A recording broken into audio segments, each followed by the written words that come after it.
Hello friends, কেমন আছেন সবাই? আজকে আমি আপনাদেরকে দেখাবো বাজি বা ফটকা কিভাবে তৈরি করা হয়। আর আপনাদের মধ্যে অনেক মানুষই কোনো অনুষ্ঠান, ঈদ বা পুজোতে বাজি ফাটাতে ভালোবাসেন, কিন্তু আপনি কি জানেন এগুলো কিভাবে তৈরি করা হয়?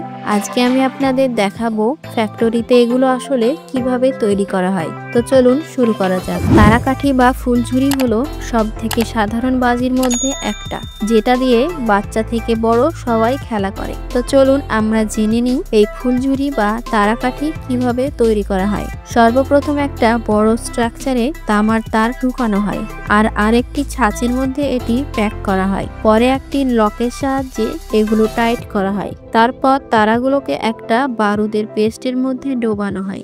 এই বারুদের পেস্টকে আমরা গান পাউডারও বলে থাকি। এই পেস্ট তৈরি করা হয় পটাশিয়াম নাইট্রেট, সালফার এবং চারকোল এগুলোকে সঠিক মাত্রায় মিশিয়ে, যার কারণে ফুলঝুরিগুলো সুন্দরভাবে জ্বলে। তারাগুলোকে বারুদের লিকুইডে ডুবিয়ে তুলে নেওয়া হয়। তারপর যখন বারুদ শুকিয়ে যায় তখন আবারও লিকুইডে ডোবানো হয়।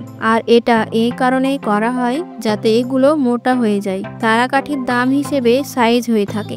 যেগুলোর দাম বেশি সেগুলোতে বারুদের পরিমাণ বেশি দেওয়া হয়। এরপর বারুদের ওপর ম্যাগনেসিয়াম পাউডার ঢেলে দেওয়া হয়। এগুলো হলো সেই পাউডার যেগুলো জ্বলার পর আলাদা রকম দেখতে লাগে। পরবর্তীকালে এই পেস্ট গায়ে লেগে যাওয়ার পর শুকিয়ে যায়, আর এগুলো শুকানোর জন্য কমপক্ষে 2 দিন সময় লাগে। এরপর সব লাস্টে এগুলো এক জায়গায় জড়ো করা হয়। এগুলোর সাইজ 6 সেমি থেকে শুরু করে 1 ফুট পর্যন্ত হতে পারে। তারপর এগুলো গুনে গুনে প্যাকেটে ঢুকিয়ে প্যাক করা হয়। এরপর জানবো রকেট বাজি কিভাবে তৈরি করা হয়।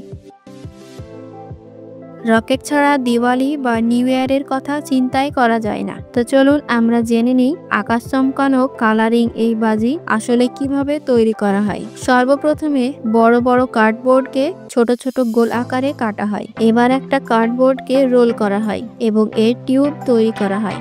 তারপর সবগুলোকে একটা প্ল্যাটফর্মে রেখে জোড়া দেওয়া হয়। পরে টিউবগুলোকে একটা দড়ির সাহায্যে বাঁধা হয়। বাঁধার পরে এর ওপর স্টিকার লাগানো হয়। স্টিকার লাগানো হয়ে গেলে ওপরে মাটি ঢালা হয়। এবার প্রসেসিং মেশিনের সাহায্যে এই মাটি আর স্টিকারকে সিল প্যাক করা হয়। পরে এই রোলগুলোকে ফুটো করা হয়। ফুটো করার পর এগুলোর মধ্যে ফিউজ ঢোকানো হয়।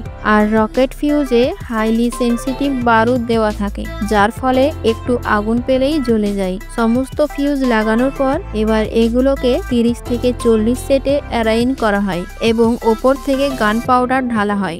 এরপর কেটে রাখা কার্ডবোর্ডগুলোকে এর ভেতরে দেওয়া হয় এবং এর ওপর আবারও বারুদ দেওয়া হয়, যাকে আমরা ডাবল শট বলে থাকি। প্রথমটা রকেটকে পাওয়ার দিয়ে ওড়ানোর জন্য এবং দ্বিতীয়টা ওপরে ফাটার জন্য। এবার এগুলোকে প্যাকেট করে মার্কেটে পাঠিয়ে দেওয়া হয়। তো ফ্রেন্ডস, আজকের ভিডিও এই পর্যন্তই। ভিডিওটি ভালো লাগলে আমার এই মেহনত করা ভিডিওতে অবশ্যই একটা লাইক করবেন, আর আমার চ্যানেলে নতুন হয়ে থাকলে চ্যানেলটিকে সাবস্ক্রাইব করে পাশে থাকবেন। সকলকে ধন্যবাদ।